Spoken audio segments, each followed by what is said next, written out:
Alright, welcome back to another Axis and Allies 1942 online video. This will be match 2 of my participation within the Duos tournament here. Husky and I are hoping to beat our next opponents, Premier Genius and General Monkey Shitter, so we can advance up the losers bracket. From what I've seen, Genius is a relatively newer player, and Monkey is a mid-gold player currently. Alright, let's get on with the game. Alright, welcome to USA round 1 here. Now, I was supposed to start off with the Russia round 1, but I actually forgot to record the round, so I guess we're starting on USA 1 instead, which is fine. That's how I'm going to be doing it anyway, since I'm playing Russia and the US this time round, with my ally Husky as the United Kingdom, against General Monkey Shitter and Premier Genius as the Axis. Now, there was a bet in this game, a bid, I mean. There was a bid for Axis. Initially, myself and Husky rolled the Axis, and then the opposing team betted for the Axis, and they won with a bet of 3, which means a bid of 3, which means Japan will have to bank the 3 IPCs for the rest of the game, or buy an infantry and ship it off to a useless territory for the rest of the game. So yeah, interesting. Very interesting. Yeah, we decided to concede Axis here. Because the bid is pretty awkward for Japan to play the game around, and it opens up some interesting KGF ideas that we can fall back on if needed as the allies. Anyway, with Russia 1 here, full standard, full infantry and 2 tanks. From myself here, full infantry to Caucasus and 2 tanks to Moscow. I think that's average West Russia, or it's just 1 below average. I think that's 1 below average. And then a failed Ukraine, but with no fighter loss, and Germany kept their fighter. So a bit of deja vu here. Not as bad as the previous game, but it's still not very nice to have. I do hope that Russia gets at least average dice in the first round. So we're not playing on the back foot immediately from round 1. But this is what we've been dealt, unfortunately. With that result, I decided to stand my ground in Caucasus here. Stack both Caucasus and West Russia. Basically saying if Germany wants to take the risk on either territory, they're welcome to. Since there's a chance allies can get ahead early in the game if Germany gets dice, right? So that's what I went for. I think that is the better move than abandoning Caucasus. You shouldn't give... I think it's way too early in the game to give the position away like that, and you're actually giving Germany a far stronger position by giving up Caucasus, in my opinion. With the Germans, very interesting buy a bomber and 4 tanks and an infantry. Very unique. I've seen nothing like it, to be honest. We'll see how that pays off. Of course, everything into Berlin. Took Karelia, mini-stacking it. Killed the cruiser in 13, and then took Gibraltar, which is very interesting. And then attacked Season 7, and actually got a pretty fortunate result as well. Managed to... The sub lives for the Russians, but they managed to strafe the territory, the sea zone. And gets to keep a sub safe, which is a very, very good ideal spot for the Germans to dead zone the Atlantic to at least UK free, I think. It's usually the timing. And it's comboed pretty well with the extra fighter in Ukraine and the extra bomber purchase, so Allies cannot really punish the tank purchase from Germany. So I think the dice have given the Axis a very fortunate position here. So this is going to be a tough game as well. But the Allies definitely stand more of a chance this game than the previous one. Yeah, and then Germany mini-stacked the front territories, really causing like a bunch of problems for Russia here. I can only really pick one territory, which will be Ukraine, I think. And holding West Russia is literally impossible. So yeah, it's just way too much. There's so much aircraft, there's so many tanks and infantry, it's just too much. Especially after that Russia won, it's just not feasible. UK with 2 fighters, a submarine infantry, so another unique buy, which I've not seen before. A submarine to 35 with a fighter infantry to India with a fighter to United Kingdom as well. Took Libya for free with yeah, killing the battleship in 13, losing the destroyer, which is pretty nice. UK did not get dice there. The dice behaved well. Killed that battleship with minimal losses. And killed the transport destroyer in 61. So yeah, pretty good round for UK there. And yeah, moved to CLM 33 here with the fleet. You got 2 subs here. Very awkward for Japan. And actually left a cruiser transport alone in 41 for Japan to pick at if they wanted to. Transport to 10 with 2 fighters to French West Africa. This is pretty important here. I'll get onto that. And supported Szechuan.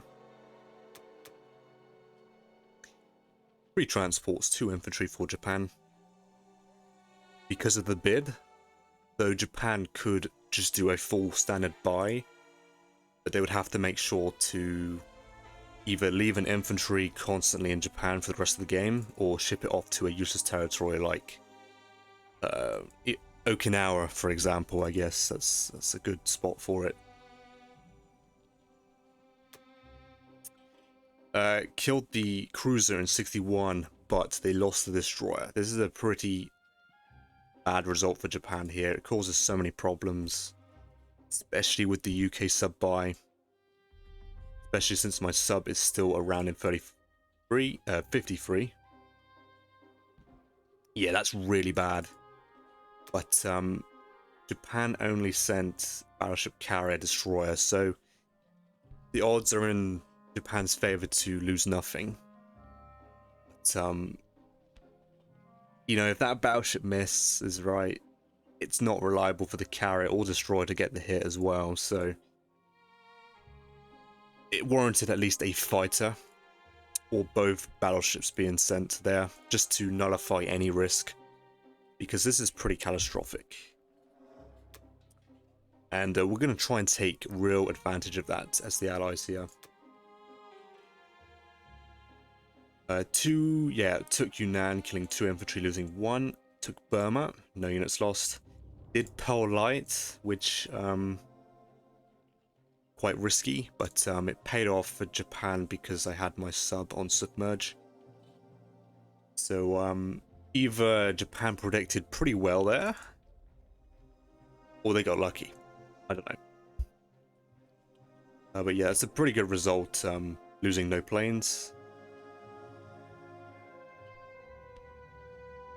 Yeah, it took Onway, losing an infantry as well. And ignored Bure, which I wasn't expecting.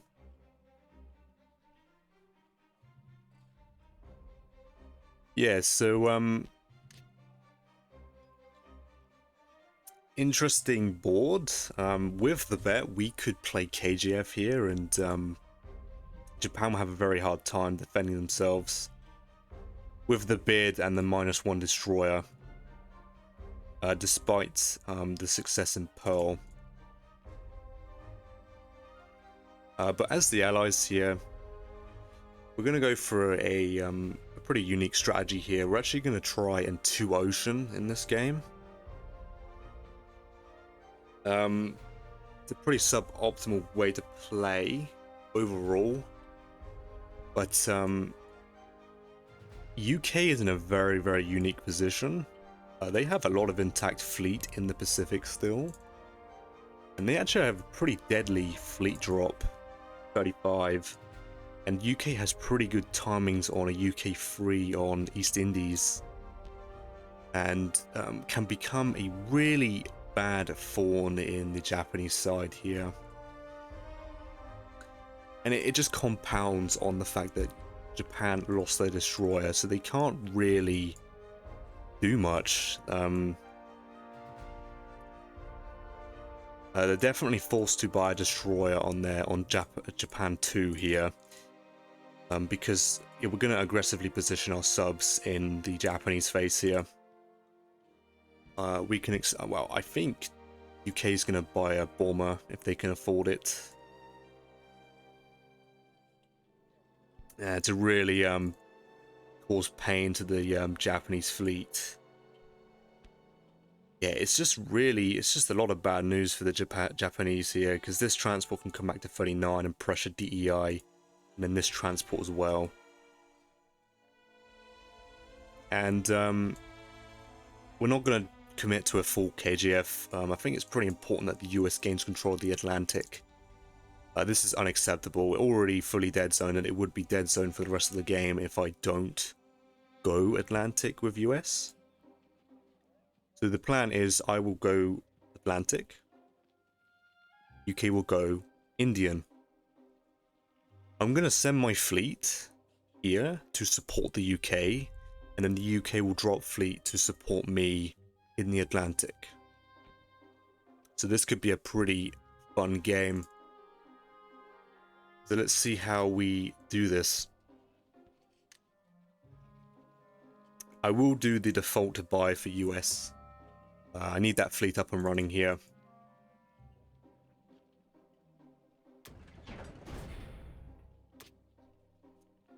So, pretty interesting opportunity here in Manchuria. I'm going to go after it, and both of us agree here that it's worth the risk. Because it can really cause problems for Japan early on, and it's pretty good compensation for Russia as a whole infantry, extra infantry for Russia. Especially after that bad Russia 1. And I think it's worth risking the fighter. It causes a lot of problems for Japan. And I'm going to move my sub here for the UK here. And actually send this fighter down to Eastern Australia with the support of this fleet in 44.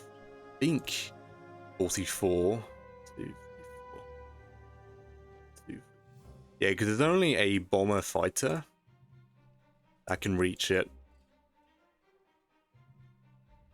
And I'm going to threaten the islands pretty early on. And if we time this right, UK can take East Indies, and I can try and support and take Borneo.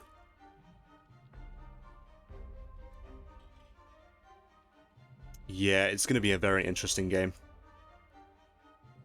So yeah, let's fly that here.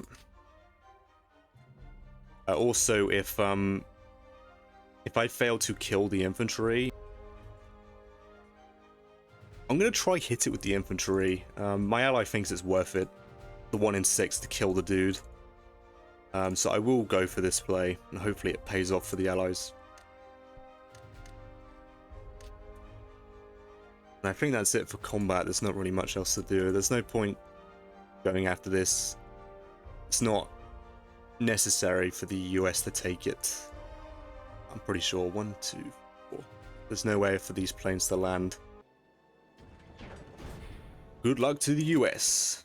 I just need a hit. I don't care if the plane dies. I just need a hit.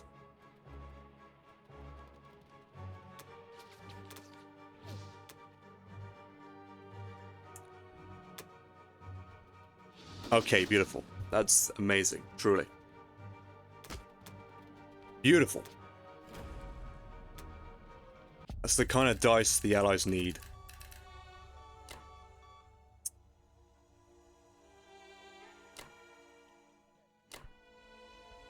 It will take a turn for this fight to become useful, but I will try my best to support the UK here.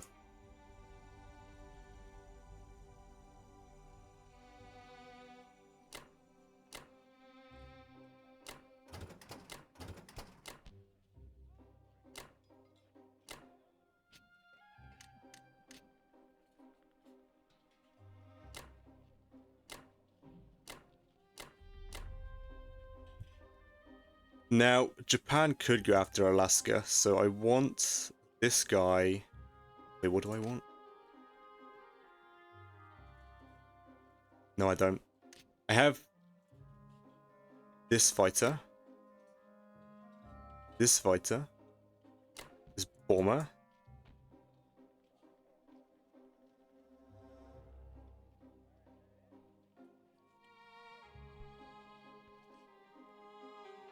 here,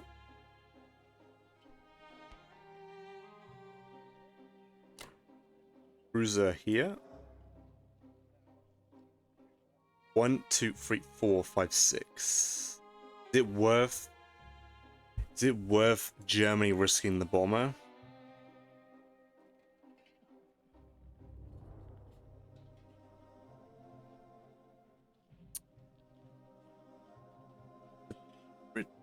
Important decision. 1, 2, 3, 4, 5, 6. And Germany sends more planes down. Do I want Germany to do some silly battles?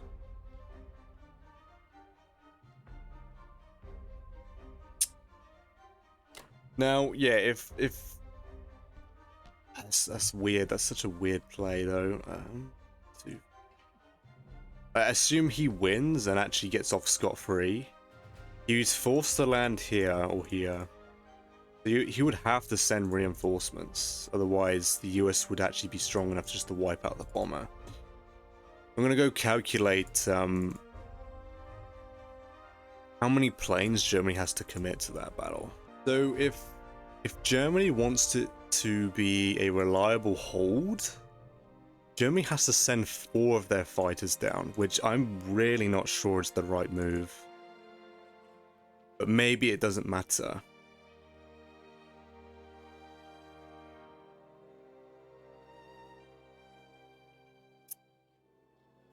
If Germany can send 3 and it's a 50-50, but the battle is obviously positive for the US.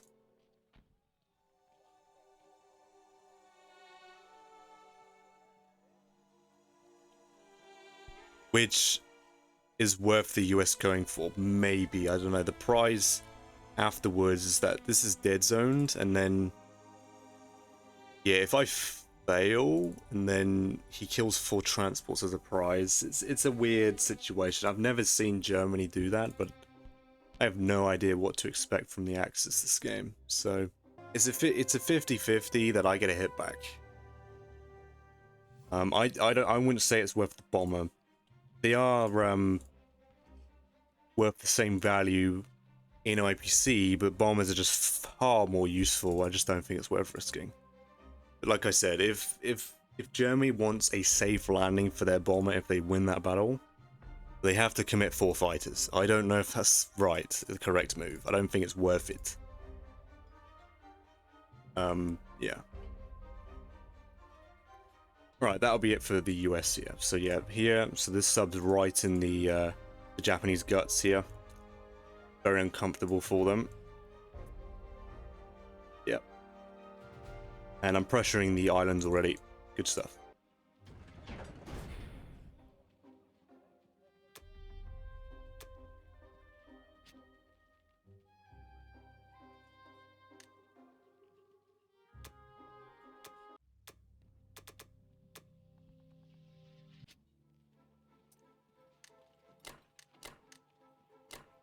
Yep, everything on the eastern coast here.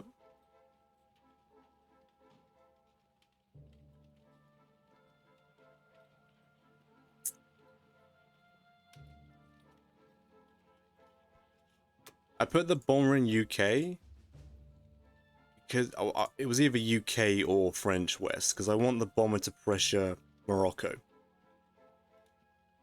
If it goes French West, it can go to India next turn, which is pretty useful to harass Japan. But here it can go 1, 2, 3, 4, 5, 6. Which this could potentially be a safe spot. If Russia stays here, I think I will, just to harass Bury. Might even push that. It depends. I'll decide. I'll decide in a minute. But yeah, that's a pretty annoying tile for Japan to deal with as well, with a bomber there. So I'm just going to buy as much as I can here.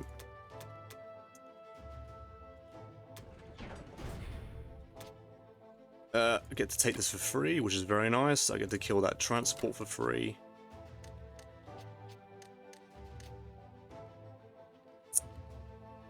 Yeah, the only thing I'm doing is rain. Now I just have to decide what I'm actually committing here. So the average result of sending this to Ukraine is that I conquer with an artillery left and 2 fighters. Do I trust that? Do I have to take the risk here? It's only an 82% and a 56 to conquer without a fighter sack.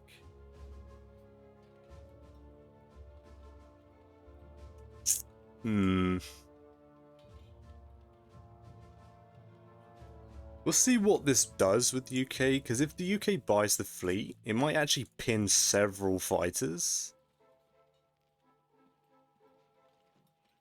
to the Pacific, and they can't fly over to West Russia, which is what Jeremy is probably hoping for here, is Japanese fighter support either in Ukraine or West Russia.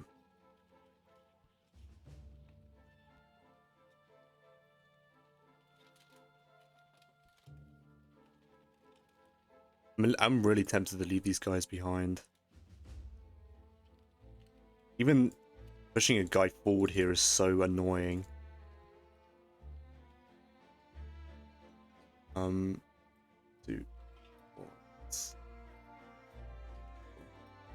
no planes on this. I'm getting distracted. This battle, like, if I send one extra dude, the averages I take with an infantry artillery, which is fine. It's fairly obvious Jeremy's just gonna chuck all these tanks and all these infantry here anyway. And an attempt to stack both. I think I'm willing to commit. The extra guy. It is a pretty heavy trade, but I have to trade something here with Russia. I hope the dice don't screw me over too much. Yeah, this is a 92% at a 78 to conquer without a fighter sack. Infantry artillery left, which I'm fine with. Alright. Good luck to the Russians here.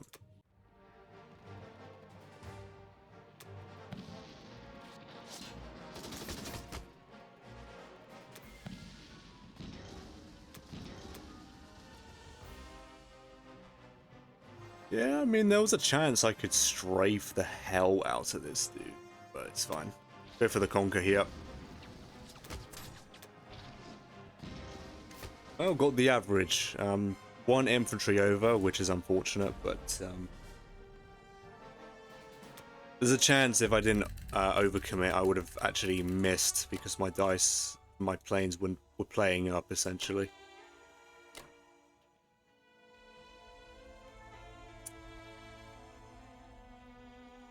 Now, do I try Dead Zone Archangel?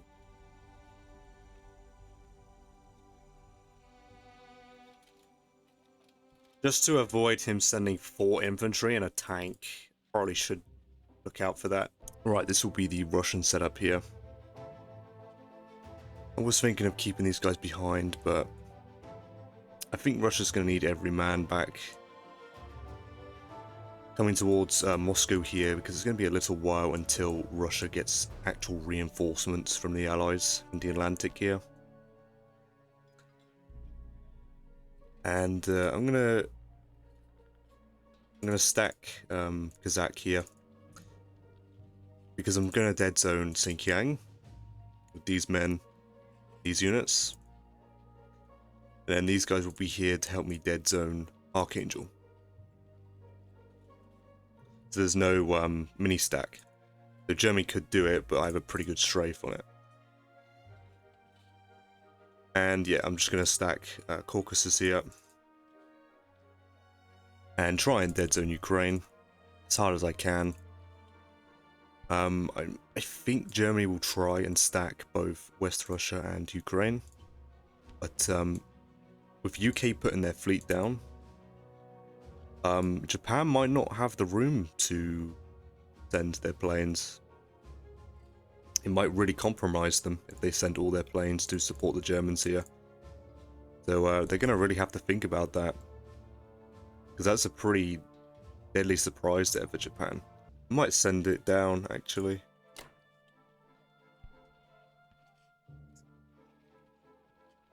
Yeah, if UK is going to be busy buying fleet, they're going to run out of men from India to actually defend itself. So I think I will send a couple units down, turn maybe, to support, keep my tanks in range.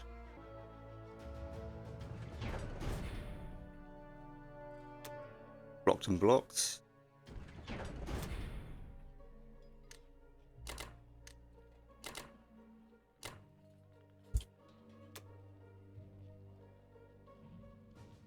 Yeah, so I have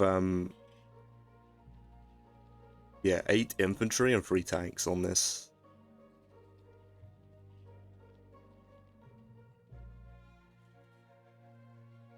Got 9, 3, 3, and 2. Yeah, with Japanese air, it's unlikely I can even threaten that stack.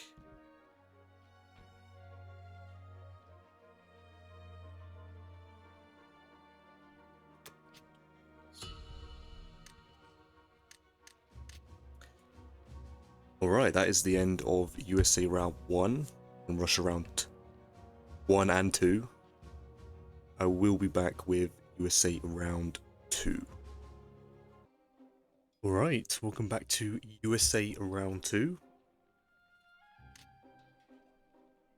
Take a look at Germany 2 here, with 5 infantry, 1 bomber, 1 artillery, and 2 tanks. 2 tanks to Karelia, bomber, artillery, and 5 infantry to Berlin. Let's see, yeah, took Ukraine, no units lost, killing 2 infantry, artillery. Took West Russia, losing an infantry, and then actually attacked Szechuan. Germany sent their bomber to attack the UK, a lone fighter left in Szechuan.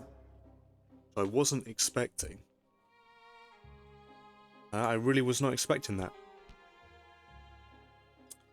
And unlucky for Germany here, their bomber missed, but the fighter got their hit. So we'll definitely take that. Less than ideal for Germany there. Just a donation to the Allies there. We will happily take it, of course. I don't see the reason why. I suppose there was an attack UK could do on the Japanese fleet in 61. I think it was a battleship, 2 carriers, and UK had 2 subs, a bomber, and a fighter, I think. I don't remember the bomber being in range, so I'm not sure if that was an option for the UK to take. And well, I mean, the UK didn't even go for it on their turn. I think UK only had the fighter, 2 subs in range, so I don't think that's really an ideal target for UK to take, but that's the reason, I'm not sure. Of course, stacked West Russia and Ukraine, as predicted. It's a pretty strong move for Germany here. Soft stacked Northwestern, which is an interesting move. And then stacked Finland with their air force and an infantry to ensure that they can trade back Norway if US take it on their turn.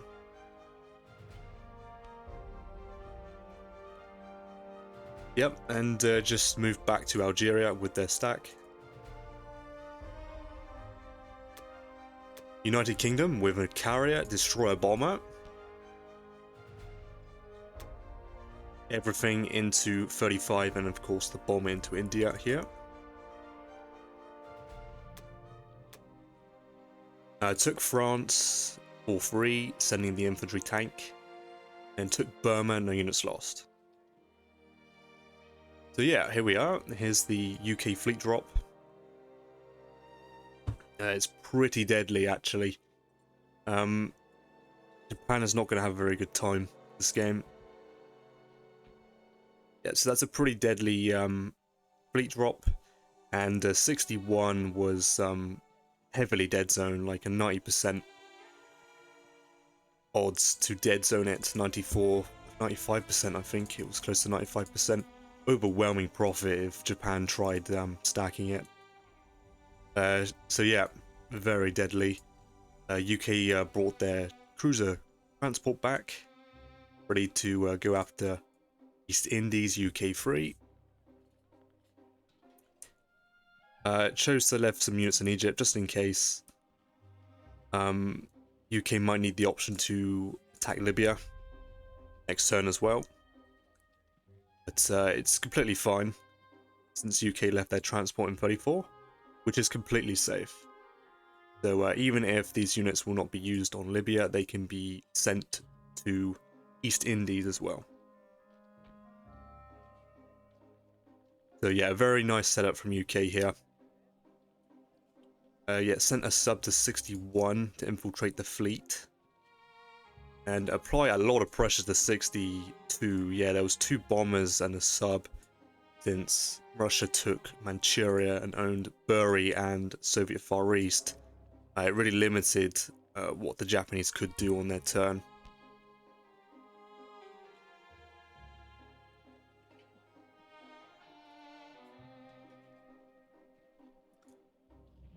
Yep, very good. Yeah, send an infantry to Moscow for the option for UK next round to trade West Russia or Angel next round if they have a plane available. Sent their last fighter from UK to French West.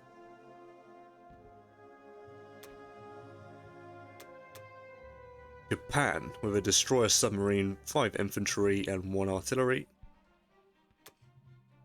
Sub destroyer to 62 with 6 ground to Japan.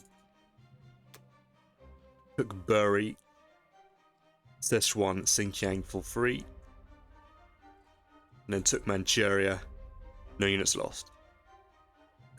And was forced to flee to 62. 61, 48, 36 was all completely dead zoned by the UK. And it's actually possible for the UK to zone them out for another round, potentially. We'll see, though. It might have been a better choice to buy a carrier as well. Sacrifice a couple infantry just to get a carrier, so Japan would have the option. I suppose it doesn't matter this turn because they sent new planes to West Russia. I don't know. This is a very tough position for Japan. They have to try and get control of this somehow, because UK can just add a sub a turn or a bomber a turn, and it's just so very frustrating position for Japan to try and deal with.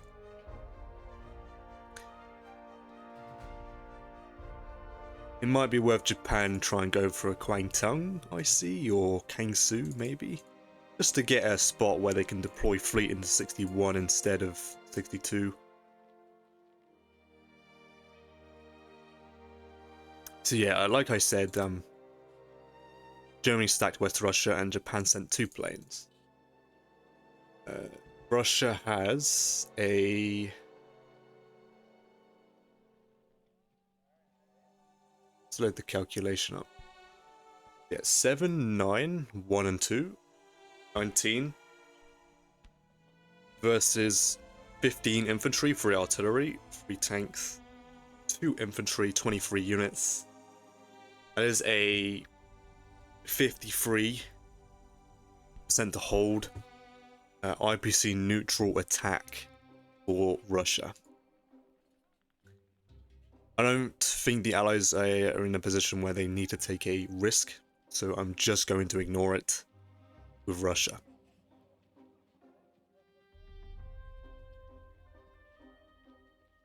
Yeah, and also the pretty damning thing about Japan fully stacking in 62, I do believe they should have, I don't know, maybe it's too much. 1, 2, 4. They would have to have taken Soviet Far East, but ideally Japan. I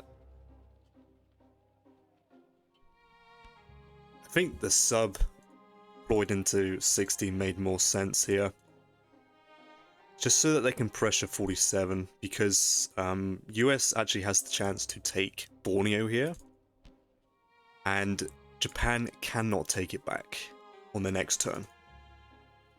And in fact,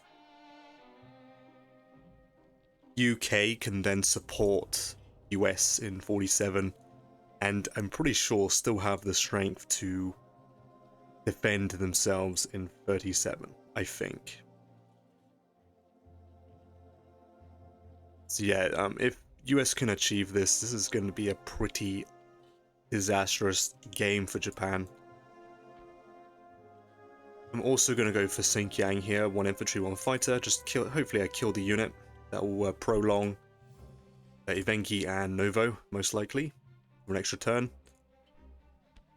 And I'm going to come down to Northwestern. I'm actually going to go for the conquer here, because if I can conquer this territory, that takes out 6 of these German fighters out of the combat for 8. And then I will send the destroyer, cruiser, and submarine to defend the sea zone. Hopefully defend these 3 transports. And then, assuming Northwestern goes well and I actually conquer, Germany will only have a sub bomber, which is a 33%. I do expect Germany to take that, considering how aggressive they are so far. And the prize is for 3 transports, so surprisingly enough, it is worth the risk. I would be tempted as Germany to take it 100% for the 3 transports. And I'm going to land in Morocco to hopefully wipe out these next turn if they move to Libya. Buy for the US will be 6 infantry, 2 transports, destroyer. This buy has the thought in mind that I will succeed Northwestern and I will also hold 8. So these 2 transports can then move straight back up and have this and 2 extra dudes waiting. And then 2 transports, because I'm not sure how many transports I'm sacking to wipe out Libya just yet. So I would have a surplus of 1 transport, which is fine, because I'm 2 oceaning right now. I think it's a fine compromise. I am going out of my way to hit Northwestern here, so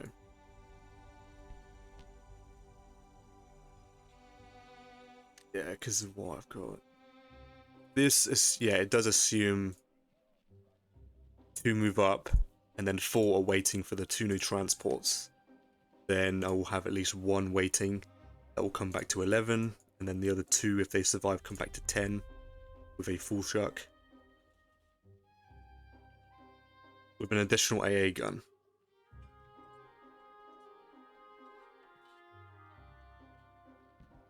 Yeah, I think that is fine.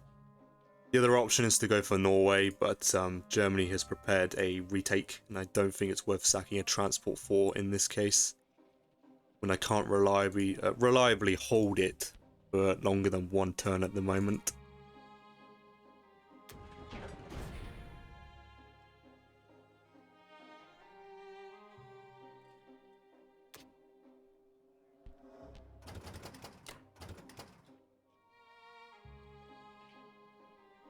Oh, I do have a cruiser as well, actually. I completely forgot about that bombard. I'm actually going to commit the bomber to this, because it's a 93%.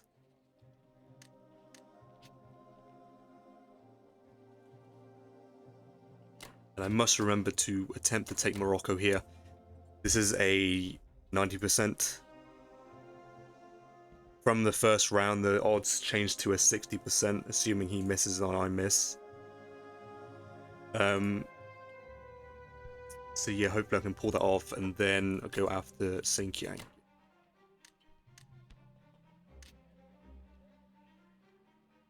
So yeah, a pretty active US turn compared to normal, I would say, in a regular game. But you don't normally see this setup from allies, so we'll see where this will take us. I'm going to send the infantry AA gun as well, just in case Germany wants to attack it. Which I would be fine with, because I can just annihilate it next round. It's completely fine. Good luck to the Americans.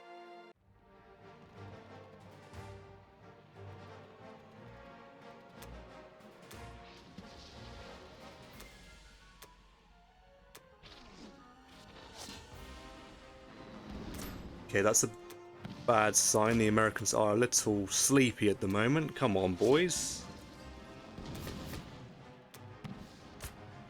Okay, looks like this should be a confirmed kill here. Yeah, good stuff. I'll definitely take that. It's the average of this.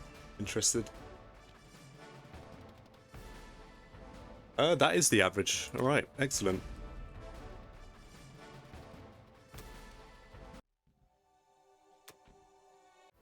All right, I really need this battleship to pull through here, get a clutch hit.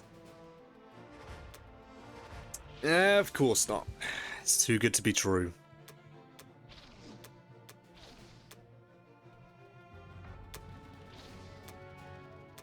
Nah, this is very, very unfortunate. Yeah. Can I at least kill the unit and get lucky?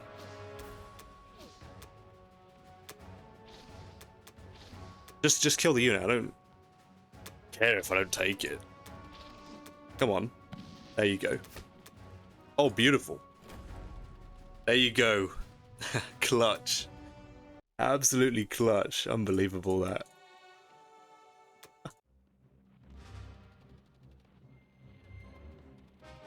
Pulling on my bloody heartstrings, that battle, honestly.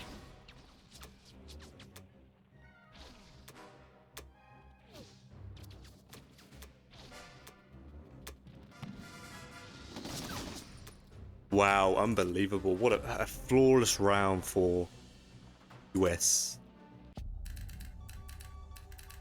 Not flawless in damage, but I mean, every combat was successful there, so I'm very, very happy with that. Beautiful.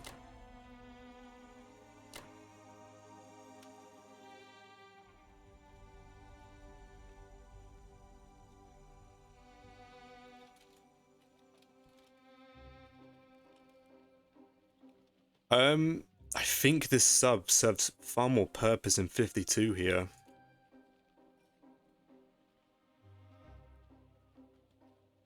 Hmm.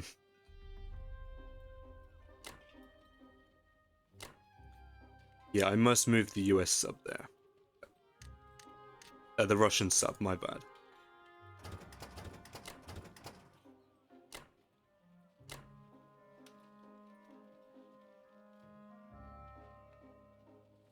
Do I move this guy forward yet, or do I have him just pressure 64 and help Alaska out? I don't know if it's in the right mind of Japan to go take that. I think I will move the sub here. The sub can't help me defend 47 anyway, it's a little irrelevant going there. Yeah, I'll move here so it's not re-picking. Japan's got to commit at least the battleship, right? At least one battleship to make a sub-fighter battle very iffy. But it would be worth the shot for the US. The sub-surprise strike and a fighter attack kills that battleship. So yeah, I would have to say battleship destroyer or even the battleship sub to move to 64. If I leave that plane there, I don't think I need it in Europe just yet. I mean, the reason for it to go towards Europe is so I have, I suppose, that would be pretty annoying if it took Alaska.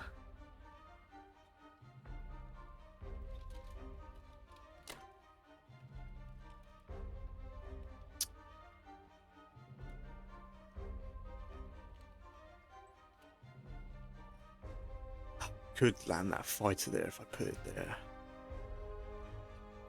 2, 3, 4. I would have to send the carrier in to pick up that fighter.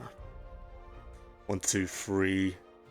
Well, actually, 1, 2, 3, 4. No, I could land the planes in Egypt. Can I get away with putting the US fighter there?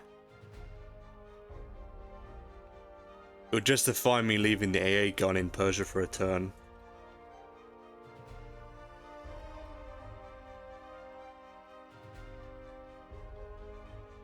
Yeah, it also stopped Japan air raiding my fighter if it knows if they know I'm gonna try clear Libya. I'm gonna calculate my odds on Libya next turn. So this is assuming the worst case scenario is that Germany takes this with no hit back. If I send a transport with 2 infantry and then send the fighter here, then this fighter, and then this bomber, 1, 2, 3, 4, 5, 6. They all can land in Egypt. Doesn't require me to sack my carrier. I would probably send a destroyer just to pick at the German Air Force again. I have an 85% to win the battle, not conquer. So I would be losing planes in that battle, but it'd be worth it to completely kill all the German presence in North Africa here, 100%. So I'll definitely go for that. As long as I kill all the units, I would be okay with the result. Of course, I would prefer the average, which is bomber fighter left. But as long as all the units die, then the German tank can't cause any more problems in Africa here. Once I've dealt with Africa income for the Allies, I will then go to Scandinavia and begin to lock that down.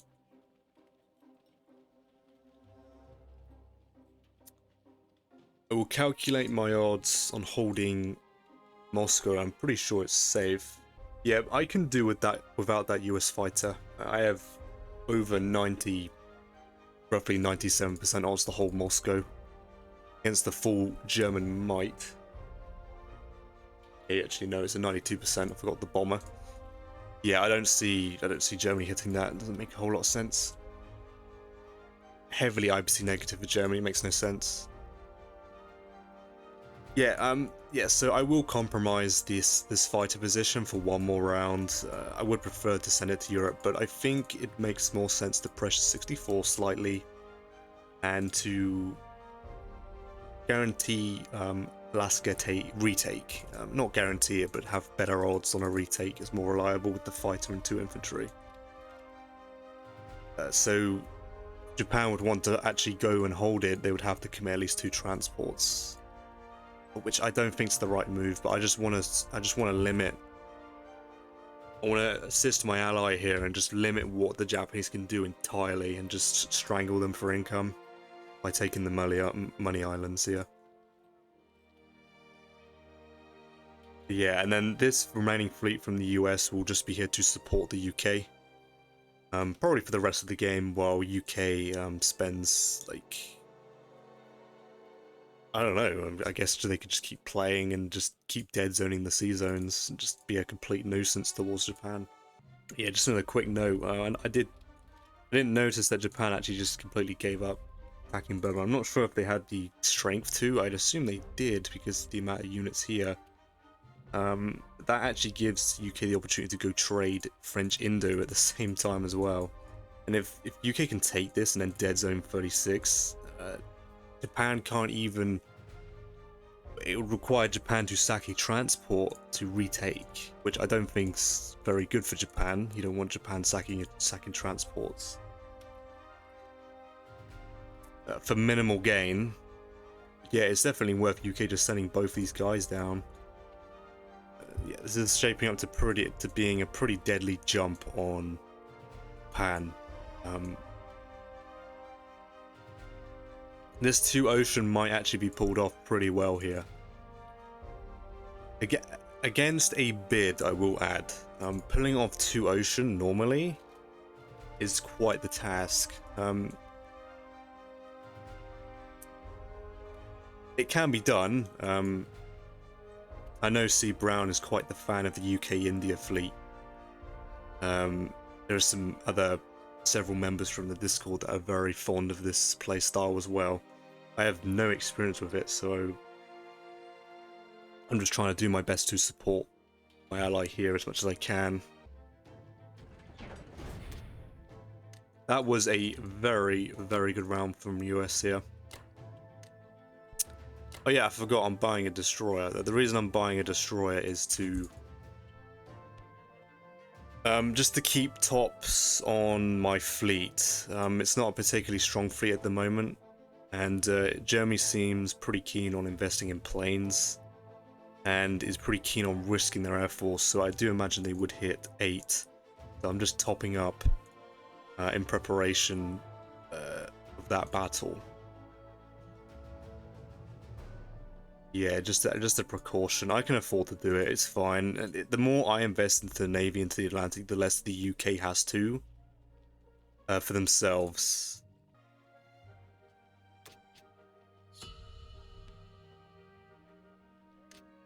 Yeah, very nice 46 income from the US there, and a very nice 29 IBC for Russia to spend. So obviously, I'm going to be buying 8 infantry.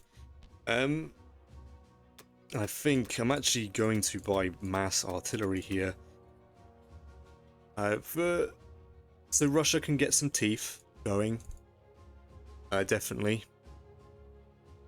Also to pressure Caucasus as much as I can with Russia. So hopefully I can pin some Japanese planes to Caucasus still. Or otherwise I might actually have odds on a strafe.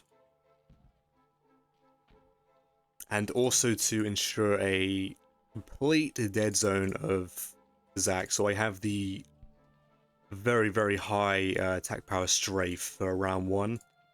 So I can avoid conquering it. So I can keep most of my men in Moscow here. This should be completely fine. Russia gonna make 7 more infantry next round, which I think is completely fine. I would have to give up on 3 artillery, but then an 8th unit next round, but I think it's just better to get the attack power now. I've only got 3 artillery, so I would prefer some T for Russia here.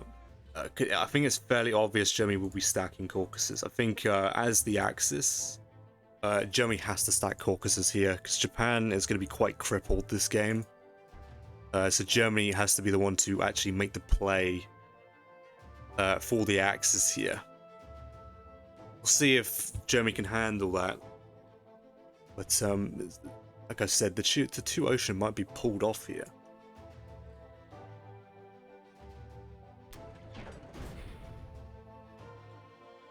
I must remember to put that sub there. I cannot forget that.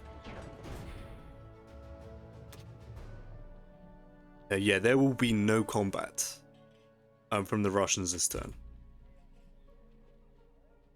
Despite my overwhelming odds on this, it makes... well, I guess I could be aggressive here. But what I'm sacrificing... it would probably give odds because I have to commit more to do more damage to these tanks. Yeah, it doesn't make sense. There's no point even risking Russia's position here. Just consolidate and take no risks as the allies here. Despite Russia 1, I think the allies have the advantage now because of how crippled Japan is this game.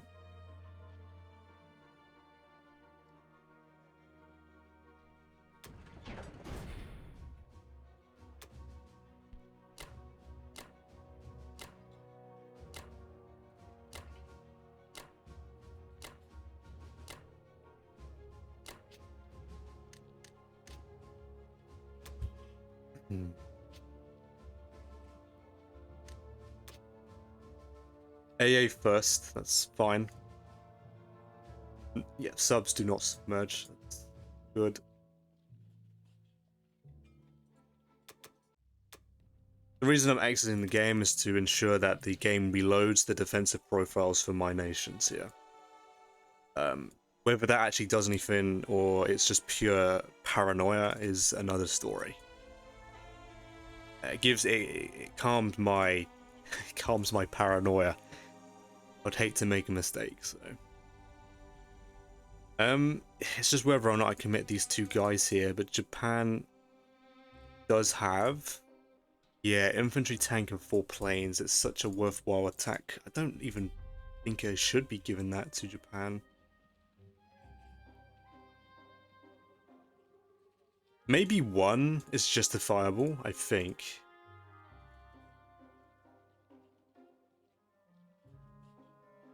Because, yeah, I mean, there's a chance for that hit back, and if Japan only sends the tank or only the infantry, I could get a hit back, and then Japan fails to take. I think it's justifiable for 1, not 2. Otherwise, Japan would have to send a transport to 63, take it with the take Soviet Far East with the transport, and then send the tank for a guaranteed take. Yeah. Near guaranteed take, I will say. This guy,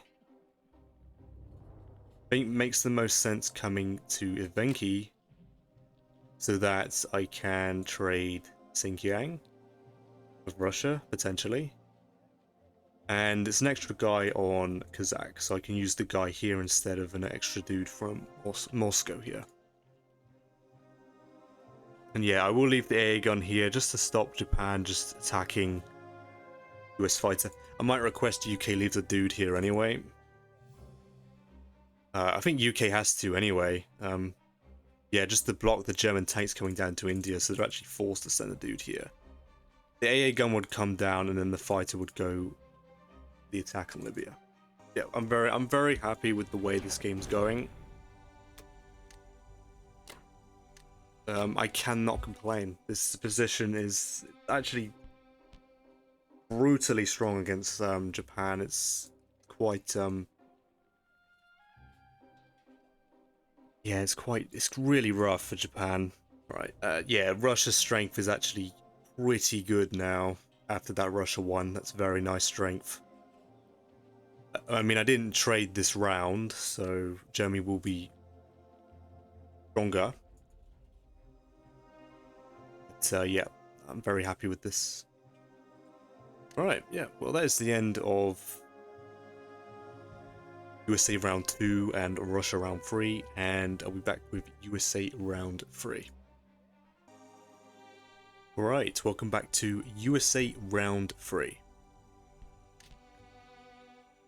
Back to Germany 3 here, with 14 infantry, 3 infantry to Italy, 2 infantry to Karelia, and 9 to Berlin. Took the Caucasus, stacking it for 3. Took Libya, no units lost.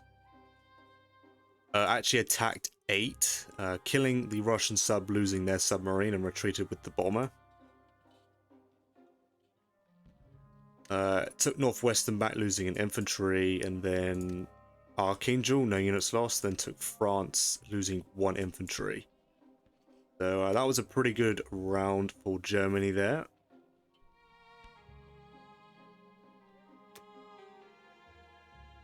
Yep, stack the Caucasus here. As expected. With the UK, another carrier and another destroyer with an artillery and bomber. Bomber to UK. Destroyer carrier to 35, and then an artillery to India. Alright, so yeah. UK went for Karelia. This was a pretty good move for the UK to go for. UK had like a 95% to clear and actually capture with a tank and 2 bombers left. But UK got completely shafted by the dice and killed nothing, losing the infantry bomb tank. So, I mean, at the very least, the bombers survived. But that's a really big swing there. That was a 0.1% result for the Germans there. That was a insanely good result for the Germans for many reasons. Yeah, because if UK had captured Karelia, removes the recruit slots for Germany, right?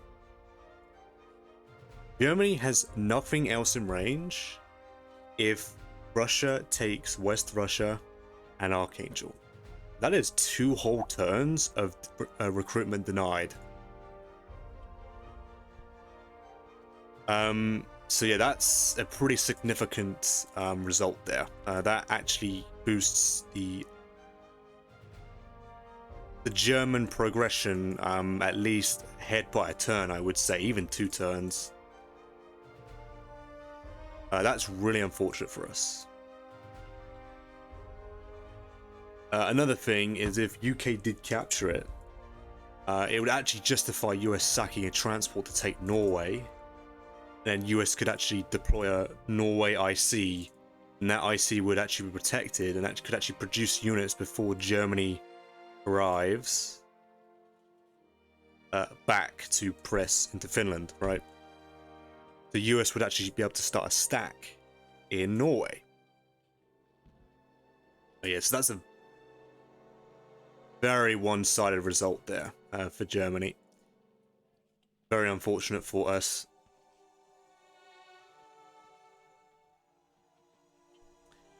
UK went and took East Indies, losing 2 infantry. So it looks like the Axis are quite lively this round. And then took French Indochina, no units lost. Yes, so a very active German hitbacks there. And Japan. So yeah, UK built more fleet here to just keep Japan away. And dead zone the sea towers here. And so that we can actually push forward and stack territories and actually kick Japan out of the Pacific.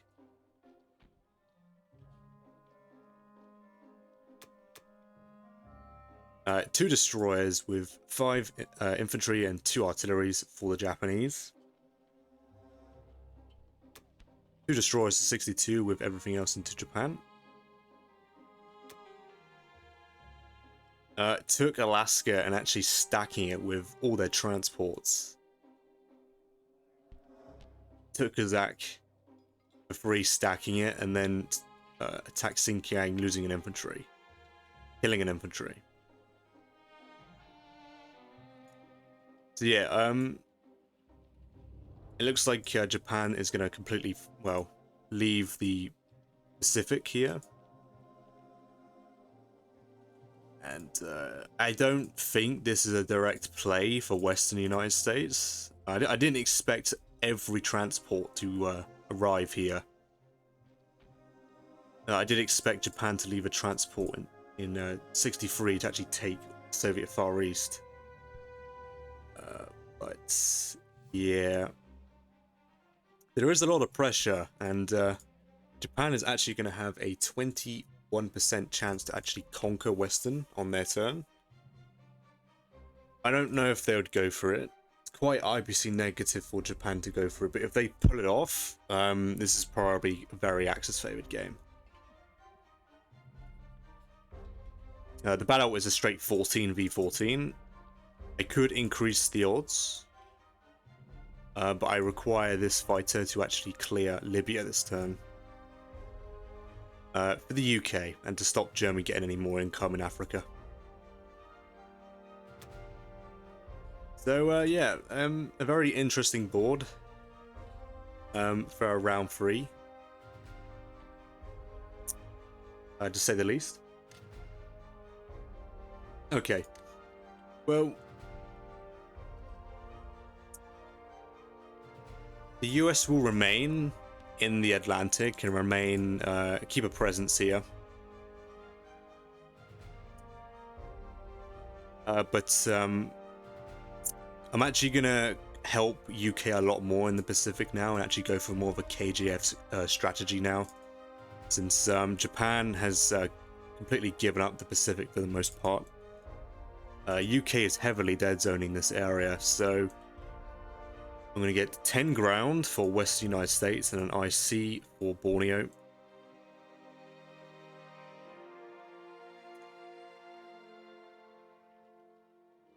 Yeah.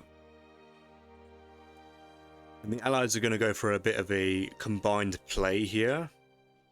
I'm actually going to take Kangsu with the US. Russia would then kill this tank. And then UK is going to attack the infantry bomber Bury, and then the bombers can then land in Kangsu. UK will probably send an extra fighter to protect it as well. From the 2 infantry. Because, yeah, I mean, Japan has no air in range if we kill that bomber.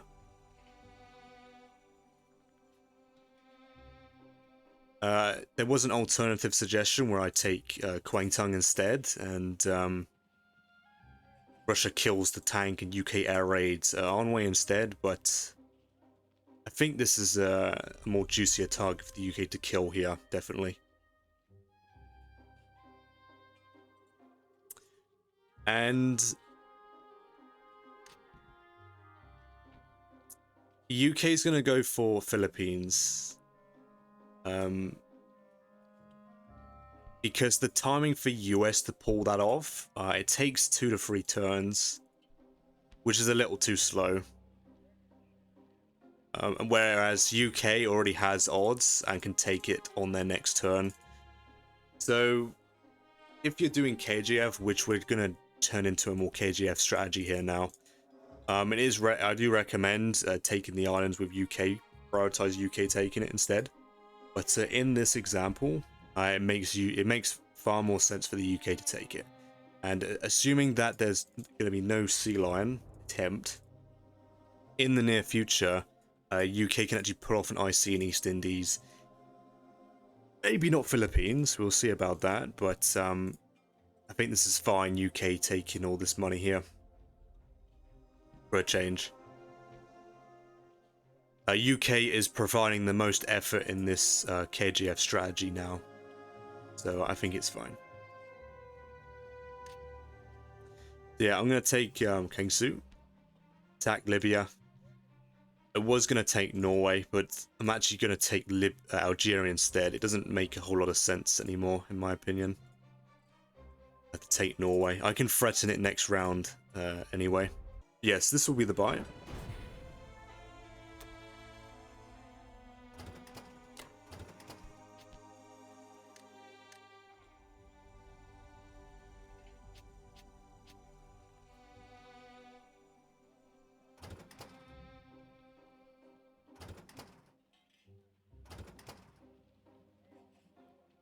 fighter, fighter, and a bomber.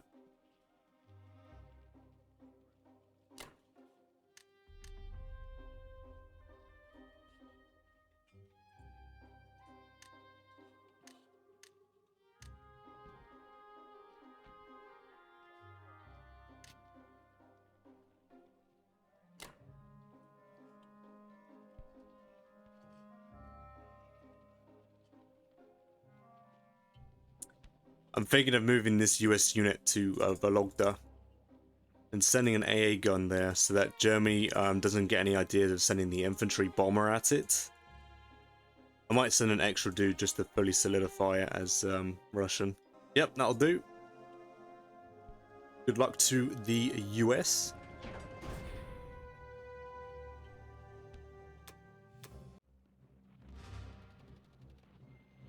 This is very important that I clear these units.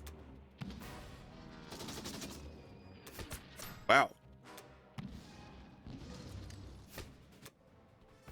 Okay, well, as long as this tank dies, I'm fine with losing a plane.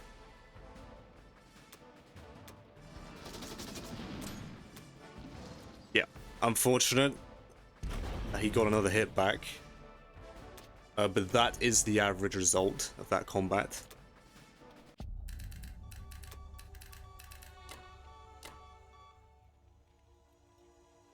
I think I will actually leave this AA gun with this infantry. Just so that I can grab this next turn. Well, of course, I mean, Germany could risk their bomber.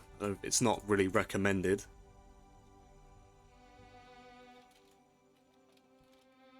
So yeah, all of these guys have to come down here. They have no choice. Oh shit. Destroyer. This fighter.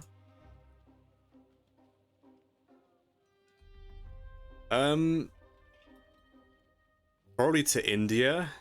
Because the turn after, it can come back to 47 by a carrier.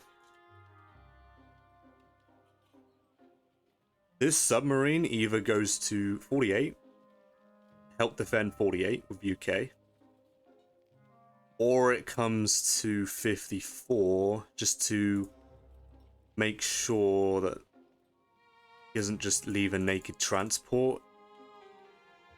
I mean, he can sack a transport to take Hawaii, I guess. I have to make sure I mark this, I think. I do like the sub. I do prefer the sub being here. I'll see if I change my mind. I think this guy here... I will calculate this before ending the turn. This transport here...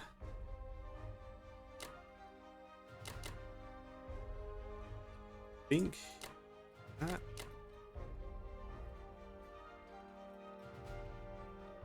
The problem is that since I can't buy for Pacific, this turn I have a surplus of transports doing nothing. Yeah, the alternate, like, if I had got an above average result, I actually would have sent the carrier destroyer to 15. I don't even know if it's worth saving the transport. Right, this will be the US setup here. I'm going to send one transport to Africa here. Just to apply pressure to Italy and France here. And I have the option to come into the Med and then maybe come through the Med to the Indian Ocean, maybe. I'm going to leave transport and a half. It's worth in 10. So I can go and grab Norway still. 6. That's not possible. So if it was, 2 destroyers there, but I want some fleet protection so I can threaten to go into 3. And I'm gonna leave 2 guys in central US here, just on the off chance that I get really unlucky and Japan actually does conquer Western. I would then, assuming that Japan only has an infantry left over, have a 60% to then retake it with 2 infantry. Yeah, that's pretty catastrophic if Japan can take Western here. I will move this guy forward. I did calculate Moscow, and it's roughly an 80% hold at the moment, which is a bit alarming, but the UK intends to land, send at least 2 carriers and 4 planes here in range of Moscow.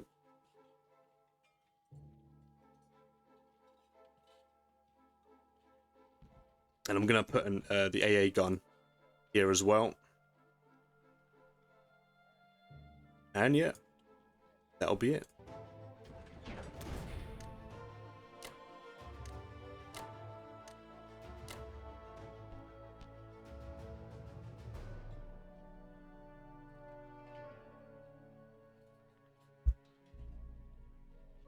Yeah, I do have a spare transport because these guys were supposed to push here.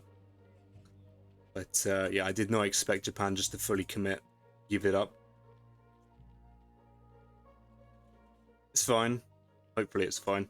I've left some notes for UK, for Egypt, just in case there's a play where Japan sacks their 2 fighters to kill my 2 planes. Which I would say it's worth it because you're killing a defender for Moscow and then Japan's actually getting involved on the timing.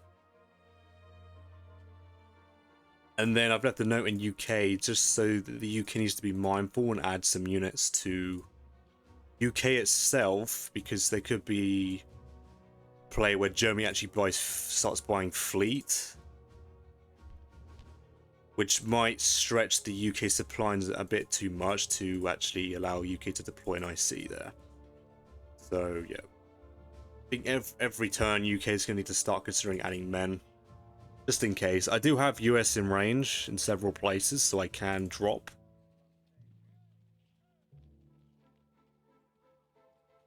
And I will try my best to keep a presence to always add that extra couple units.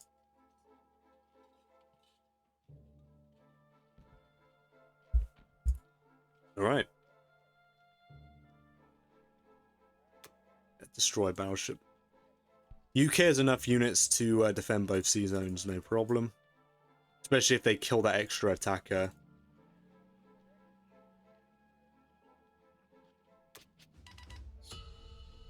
7 infantry for Russia. Pretty simple. No SBR yet. This tank does need to die, so I'm committing both planes because I need a hit. It's very important the tank dies, otherwise I'll have to calculate how many planes UK will have to send to help defend that sea zone. It's pretty important that the US unit survives. That's why we're going for this option instead of the other one that I suggested. But yeah, I mean, Russia still needs to kill that tank. Now, I've calculated 3 tanks.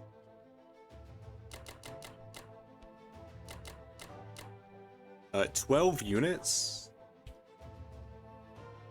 has a 3.7% chance to conquer on the first round. On average, I lose 3 infantry, and on average I kill 4.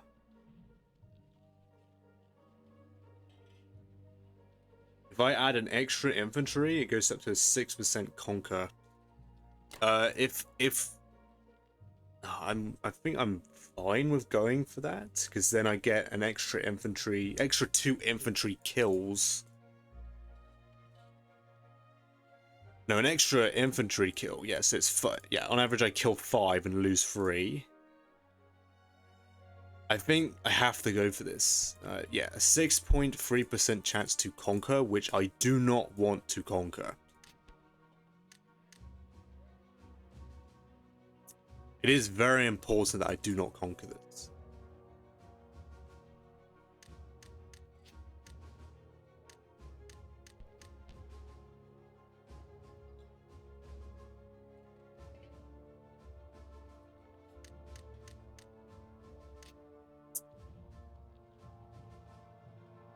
Let's see. Let's see my Moscow odds. So +7 to 21 units. -1 and 1. So yeah, 21 plus 2.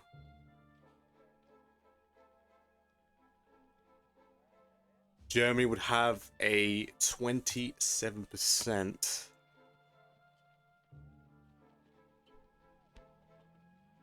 On Moscow. Then infantry artillery, I have a 64% to conquer this. So yeah, Russia's gonna need some luck this round, but not too much where it results in a game over because I conquer a Kazakh. I cannot imagine how easy it would be, Germany, just to fully smack into this. That would cost the Allies the game. If Russia gets too lucky here, that just costs the game for the Allies. All right, well, that'll be the attacks. So good luck to Russia. But not too much luck. Yeah, so this tank, I have to get a hit with a plane, with the planes. So of course they both miss. That's absolutely outstanding dice. So I'm forced to retreat. Excellent. No hits here either.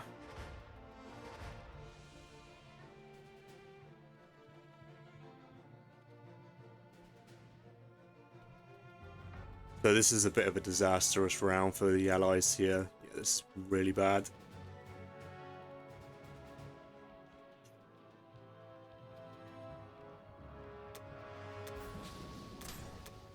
Wow, Germany and Japan have really got some active dice these couple rounds.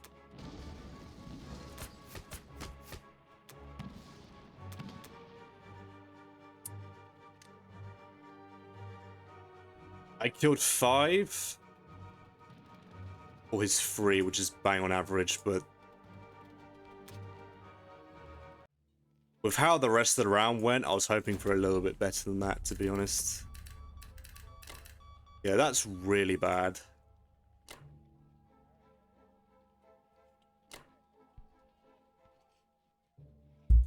That failure to kill that tank.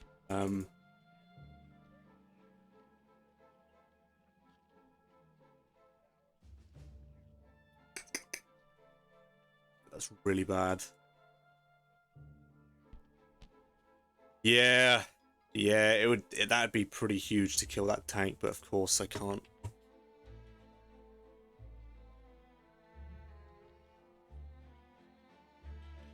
I don't know. We'll wait for UK's turn to see how many planes they can spare. But it is pretty important that Japan does not retake Kangsu here. Because US is 2 turns away from dropping into pretty bad. Yeah. Yeah, it compounds pretty hard. It does. UK failing this. Bearing in mind, Germany actively sent planes to not defend Karelia and actually stacked Finland to dead zone this. So this was a 95%. UK got really bad dice. Failed to kill the tank here, and then it was pretty active. That's really unfortunate. That's really unfortunate. Because of the amount of strength Germany has already on Moscow, this is just unacceptable. Alright, well, that is what it is, I guess. This guy, I'm tempted to bring back. Which I probably will have to, just to stop this tank blitz nonsense now. Oh. That's so annoying. Yeah, because if I stay here, this tank can blitz here, and then he still takes this, assuming UK fails to kill this. or Japan lands in Soviet Far East. Yeah, that's pretty damning.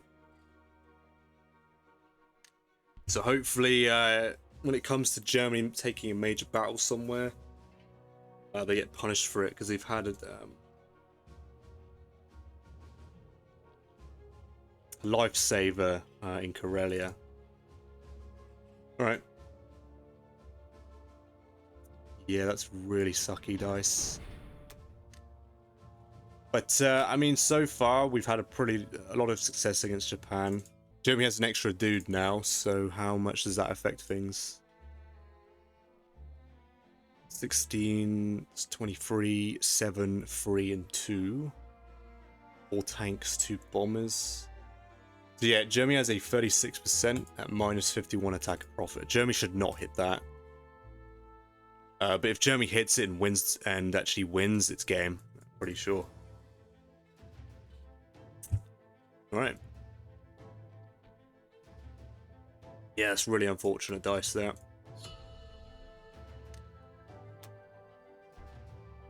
But those are attacking fighters in a nutshell, as I always say in my games.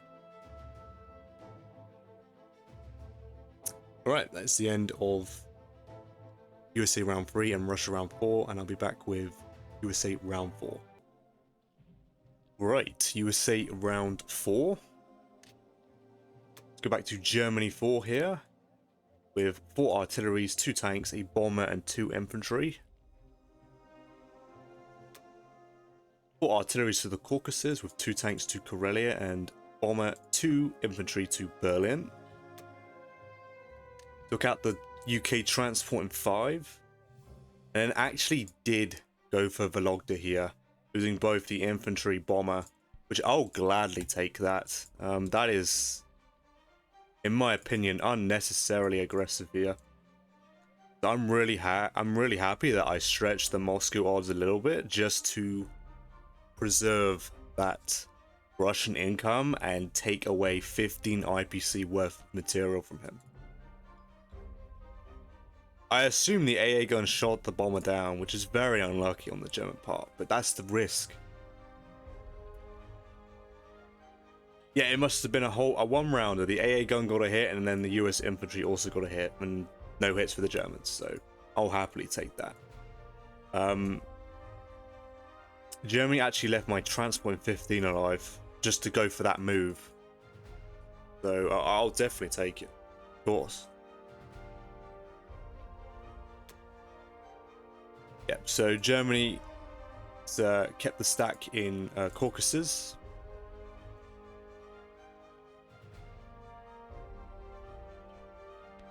Yeah, stacked France, stacked Italy a little bit. Understacking Italy. I'm actually going to go after Italy. Germany doesn't seem that bothered understacking their territories, so I'm gonna go for that target. It's a pretty good one for the US to go for. 3 ground, bombard, and 2 planes. If I capture it, then Germany cannot carrier drop, kill my fleet, and kill my 2 transports. So I'll definitely take that.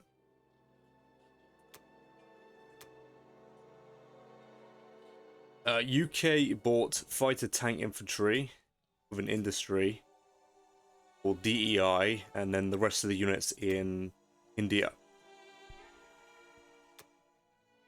So yeah, there was a change of plan because Russia failed to kill that Japanese tank.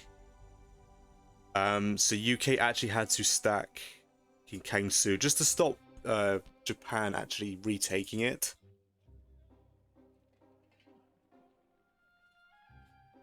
So that worked well.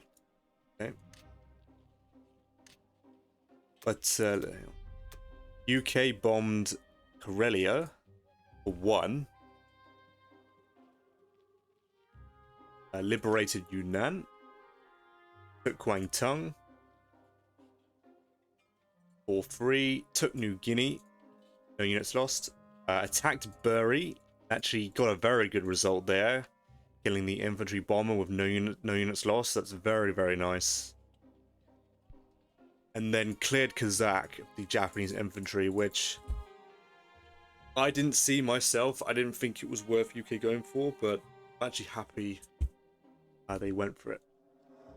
Removing those free artilleries from the Japanese is pretty nice.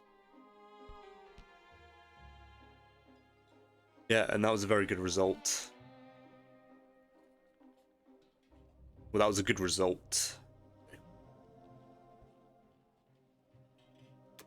So yeah, UK then stacked 61 with a plane, and the reason the original plan was to go for a Philippines take with the UK and stack both territories, but we did look at Moscow odds, and Germany's odds are getting close to being concerning. So the UK actually opted to stack only 61, and yeah, so they could also defend Kangsu here. So, and then all the UK Air Force is available to go to Moscow if need be. Next round, depending if Germany actually buys for it or not.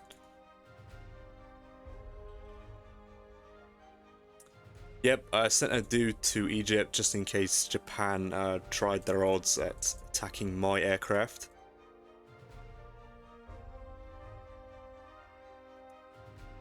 And sent 2 planes to Moscow from 35.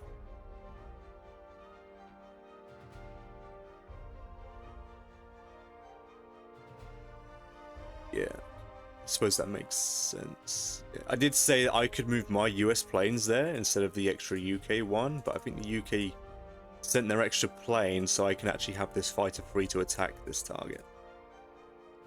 So, yeah, I think that's well thought out there. Japan with a bomber destroyer sub infantry. Bomber infantry to Japan and then destroyer sub to 62. Came back and stacked 62. Blitzed Novo and then attacked the UK tank in Zach and actually failed to kill the tank. So Japan got just as unlucky as Russia did. And yeah, lost the tank and the planes ran away. So we'll definitely take that. Of course. And then Japan used the blockers. Blocked 60 and 48, which is interesting. Why they blocked 48. Why would they do that?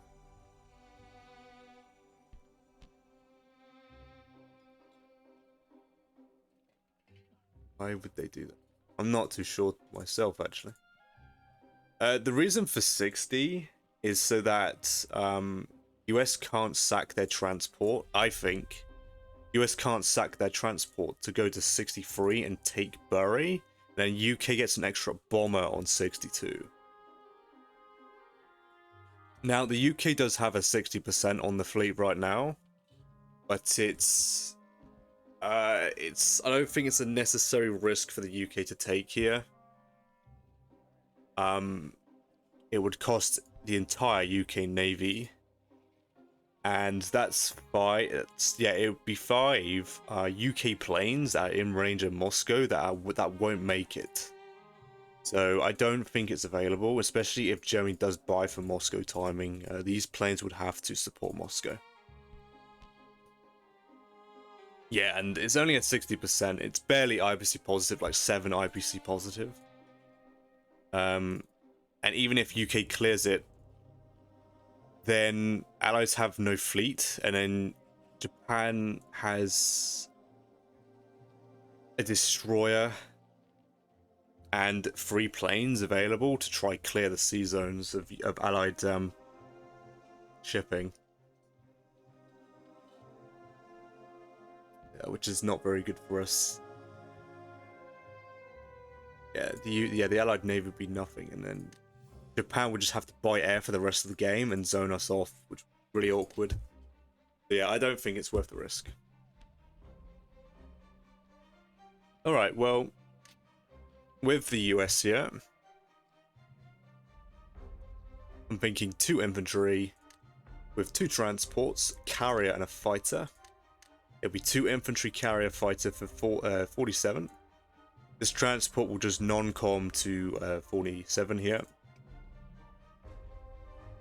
And then the 2 transports for 11, so I can chuck 4 ground from Western United States to zone 13 next round.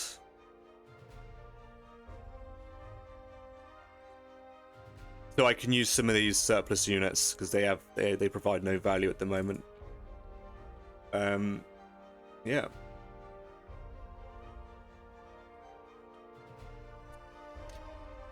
US will go for Norway here, because that might take 1 tank from the timing away. If Germany wants to take the income back. Yeah, Italy, as I've already said, I'm going to take Anway.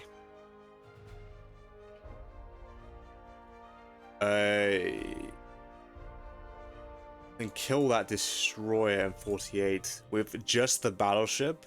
So it's just a battleship versus destroyer here. So I do need the battleship to get the hit in the first round and not lose my battleship.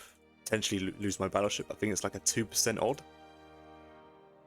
The battleship loses the destroyer, I think. Yeah, and then I'm gonna leave my destroyer in 61 as a blocker. And then allies are going to stack 48. UK will take Philippines on their next turn. And then UK will kill this destroyer and block 60 themselves. And then we should be fine. It's unfortunate that we can't keep the coastline off of Japanese hands. I think Japan will get their hands on it.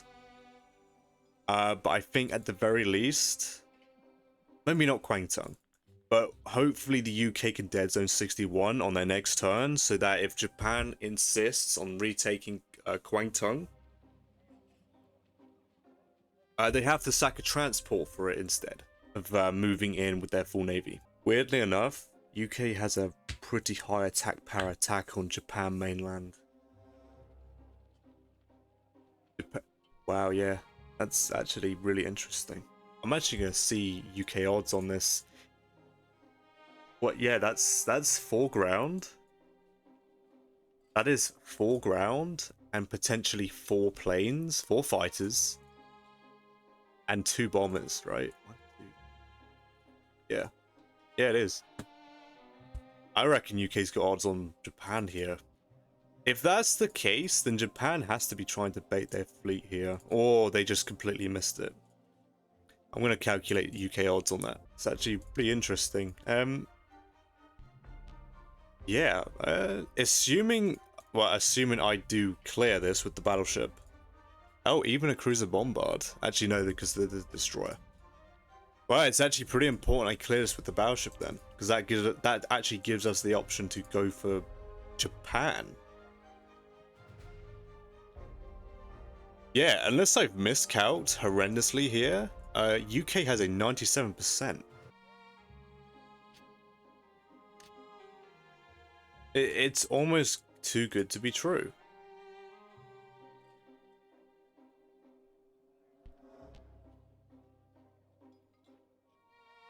Well, if Axis are aware about this, they have to roll on Moscow, right? This turn. I'm still going to leave this fighter out of the defense, because Moscow's defense is still a 60%, minus 51 attacker profit. UK's attack is a 97.5 with 11 IPC profit. Really? Really? Yes, it is. Wow, I'm not sure how they missed that. I mean, it doesn't matter. If my battleship can't kill that destroyer, odds go down by go down by 11%. So it's still an 84.7, but it's attacker negative this time. Wow, that is really fascinating. I'm pretty sure if UK takes it, that is well, I mean, I would think it's game. Japan can retake their island right after, but UK looting Japan, getting the bid money, which is allowed. It's allowed for the Allies side. If for example, if Germany held the bid money, and US took Berlin, US would be allowed to use the bid money as a reward.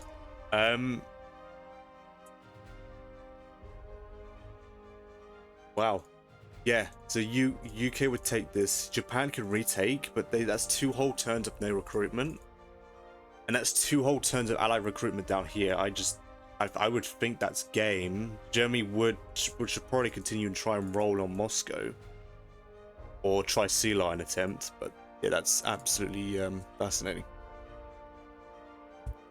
Okay, well, let's get on with the turn. Also, another thing, Japan has odds to wipe out 47, but I think it's a bit wasteful for Japan to try kill it with their air force. Yeah, like, Japan can air raid it, but they would have to sack numerous fighters to kill 1 US transport. I don't think it's worth it.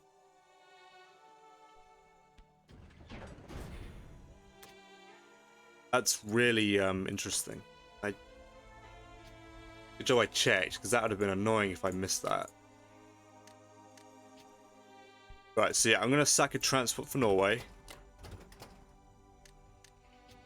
And yep, UK's going to go grab Libya on their turn.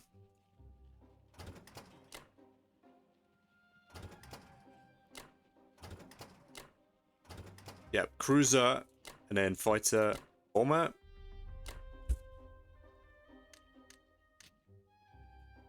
And then I'm going to drop these 4 guys into Morocco here.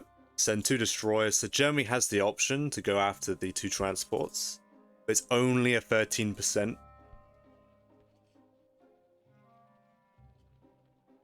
This guy's going to go into Moscow. I'm going to move this guy here because I want to block German tanks blitzing. And then Russia can blitz this territory, and Russia's doing no combats on this turn. I'm not hitting West Russia. It's too risky. My units are better defending. I mean, I'll see. I might calculate if I can get away with attacking this 2 and 2 and 2 fighters. It might be worth it. I'd have to look at that. I would prefer to send the destroyer there to like practically almost guarantee it, but I want block for the UK fleet since the UK is the muscle in this KJF. So I'd rather expend my units for the UK and the UK do it.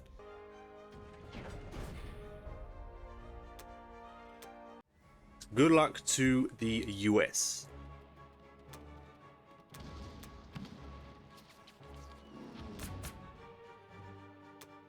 Oh, beautiful.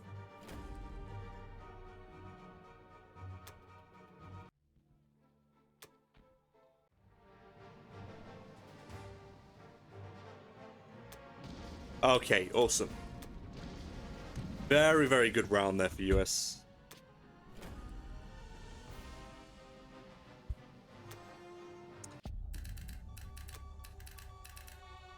Even though the battles are so overwhelmingly in my favor, they always make me nervous. There's always that chance. This fighter will go here.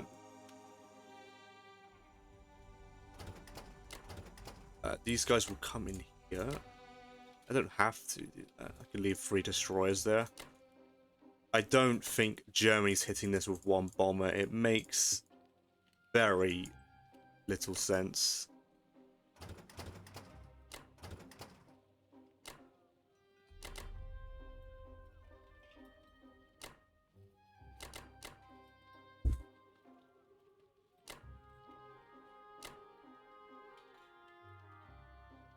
Okay, this should be good.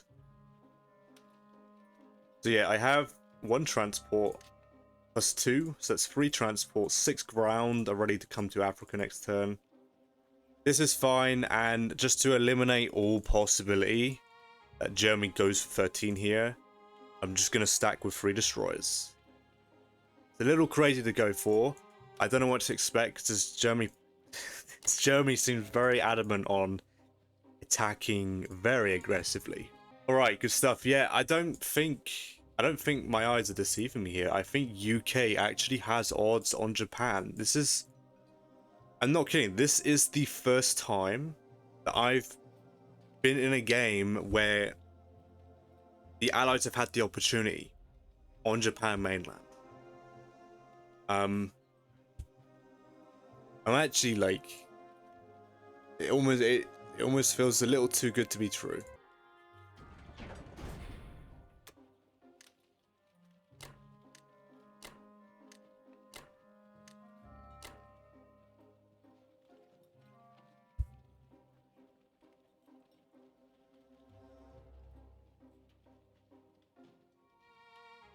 I think I will look at that.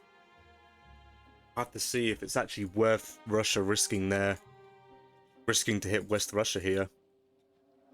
Because I would have this blocked, and if I conquer this, that's 2 less tanks.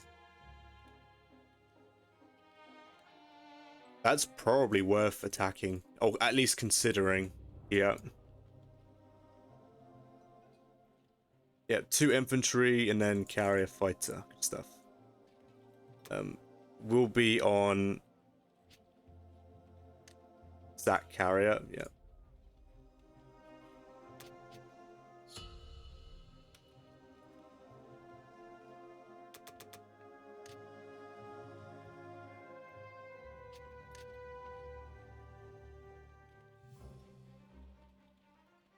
If I save the money,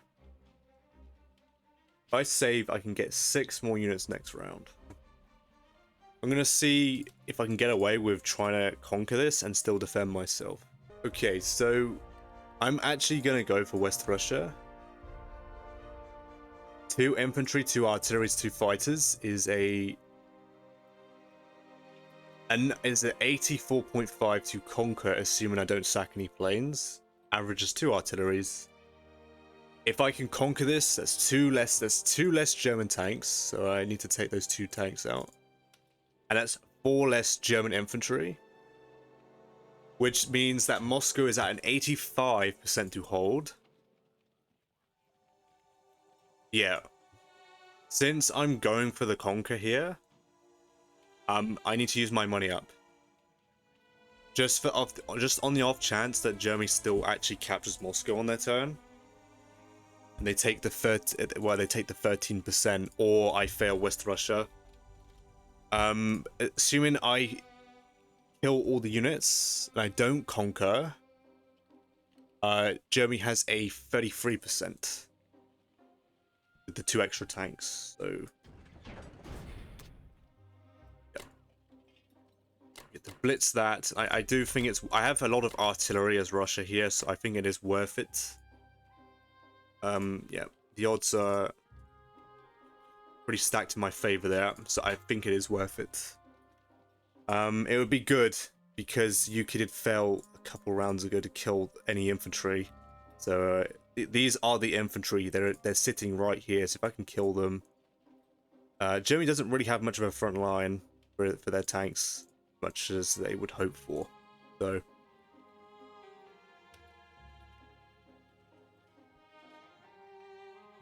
All right, well, yeah, good luck to the Russians here. Yeah. Average is 2 artilleries, 2 fighters left. So good luck to the Russians.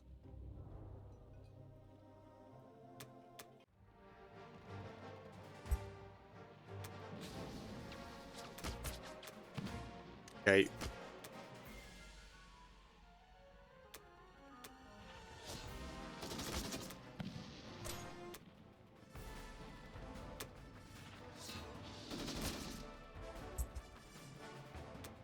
Oh, beautiful. There we are. Amazing. Below average, but I'll take it. I'll happily take this. That's 4 less infantry and 2 less tanks in the combat. That's a huge difference. That is really, really good. And now Germany has to trade with their tanks if they want to hit Archangel. Very good result there. Yeah, 10, 5, 14, 6, 1. Against 23, 7, 3, 5, and 1. The 77%. I forgot the UK used their tank, so.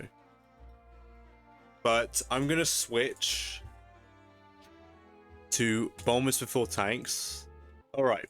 Yeah, and then Russia is making 19, which is enough for 6 more units. So I even miscalculated how much money I'm making. Again. Excellent stuff there.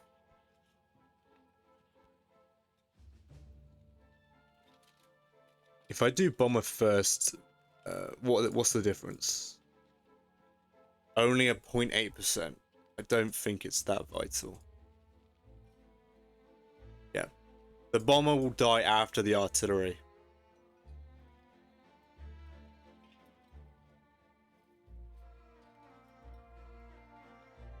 Yeah, I think I was a bit wary with Japan reapproaching, but they've missed UK's overwhelming attack on this. 2, 3, 4. Germany can't even air raid Kwangtung or even attack the planes here. So yeah, I think UK just goes for Japan here, and that could be game. I don't know how Axis recover after losing Japan recruitment for an entire turn. 2 turns, in fact. It's brutal when you lose the IC.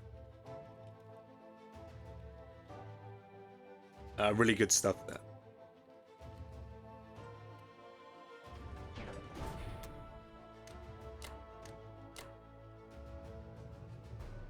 Yeah, that was an outstanding US and Russia one there. No failed combats.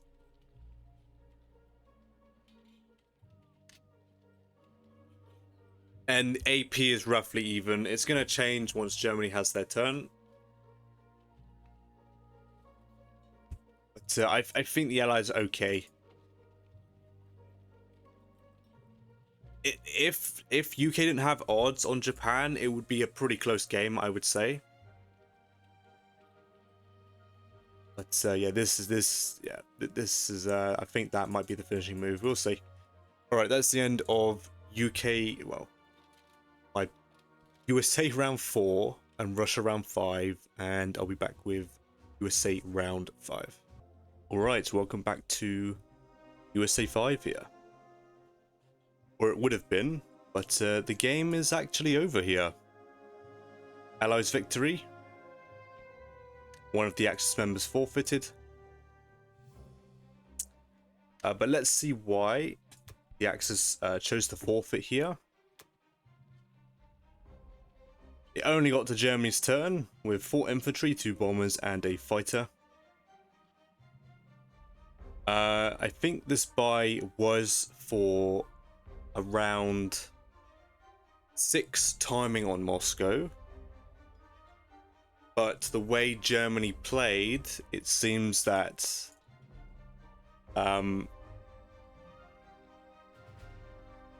they realized that they had to go in on Moscow this turn because they noticed the UK odds on Japan.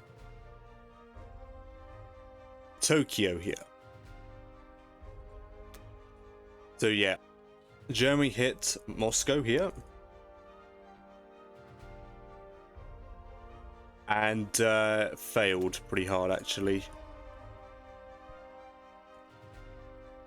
I did calculate the result. I think for both sides, they're both slightly above average, I think, for what's left. But yeah, Germany pulled out. And for what it looks like the I accidentally had my AA gun on keep for some reason. Not sure why I changed that. I'm sure I had a reason for it at the time. So yeah, looks like the AA gun shot the German bomber down, and Germany retreated with 4 tanks and 4 planes left. And considering what is left in Moscow, after that retreat result, Russia, I'm pretty confident Russia would have been able to hold on for at least 3 more rounds. Which is plenty of time for the Allies to tackle Japan in the Pacific. Yeah, and then sent a tank to Archangel, West Russia. Obviously gave up. And then planned to stack Italy. Yep, that's GG and well played to General Monkey here with Primigenius, who was Japan. Very unique game, I must say. Originally a allied 2-ocean strategy, but then we decided round 3 to spec into more of a KJF strategy because of how successful UK was bullying Japan. I think this is a good example of the dangers of bidding. The -3 for Japan, it definitely had an effect here, that's for sure.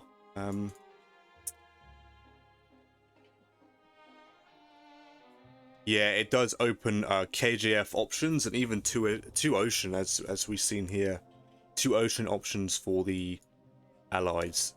Very, very unique play by the UK, especially. I've not actually pulled this off myself, so I might try it in the future to see how well it goes for me.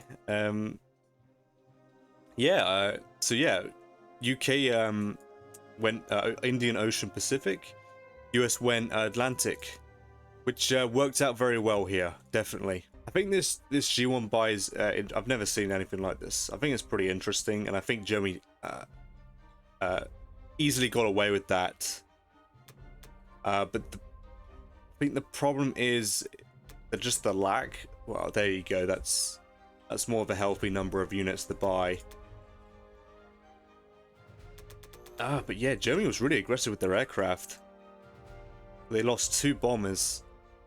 Attacked Szechuan fighter, which was a very interesting move. I don't know why they did it. There was a UK attack on 61, UK 2, I want to say. I don't think UK would ever take that. I think it was a little too risky. And then Germany attacked Vologda just last round. I do think that was quite unnecessary. Hacking an AA gun, I've never seen someone so actively adamant on attacking a position like that. So I'm really happy I managed to stretch out my Moscow defense just to keep the money in Russian hands, and I got rewarded for it very handsomely. That was very nice. Yeah, I had a lot of fun in this game. And yeah, of course, I'm very happy we came out on top on this because of how bad Ukraine went. And this is average. -3 in West Russia is average, so the Ukraine result often undermines the West Russia one. And yeah, this is one of the first times where Germany actually managed to strafe 7, which was a very interesting result there as well. And took a chance on the US fleet and Russian sub, and managed to save their bomber in that as well. Yeah, it was very, very interesting German attacks. I do think the risks were warranted. Maybe not for Logda, but considering how shafted the Japanese were in the Pacific, I think Germany was going to be the one to win the game here, 100%.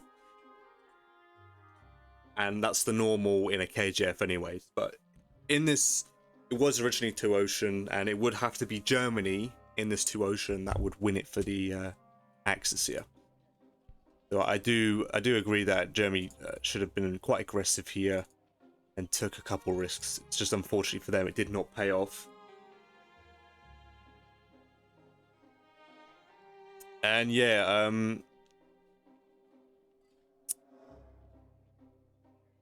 yeah, I guess that's it, right? I really liked that UK move on Bury as well. That was a very, very good result. Early on, US and UK teaming up to take the front two to protect the fleet as well. That was very nice. Even though the results, well, the odds were so overwhelming in Allied favor, there's just always that chance that it backfires somewhere and then the Allied plan crumbles, like with UK's attack on Karelia. That was a much needed result for the Axis there, but Russia managed to clear West Russia literally last turn and managed to block off the 2 extra tanks on the attack on Moscow. And yeah, I mean, I think those tanks might have added an extra 4 hits, maybe. I guess maybe even 6 hits. I'm not really sure how I would calculate that, but yeah, I'm very happy with this. I will count this as UK taking this, even though we couldn't physically take it before the Axis forfeited. That's ultimately what brought the Axis to their knees here, is this mistake. I assume that's why the destroyer was here, to block this and this. But UK still had an 84%, even without that extra transport.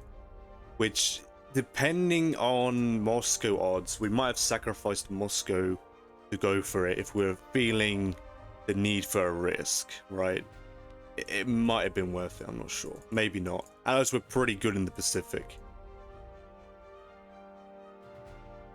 Yeah, very, very interesting game here.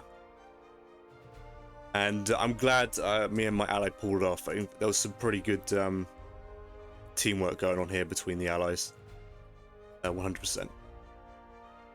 And well, I mean, there was some good teamwork on the Axis as well. Japan landing their planes and stopping Russia getting good strafes off on the German stack as well. And yeah, UK covering for my units. I will cover for the UK units as well. Yeah, it's pretty very good team game here.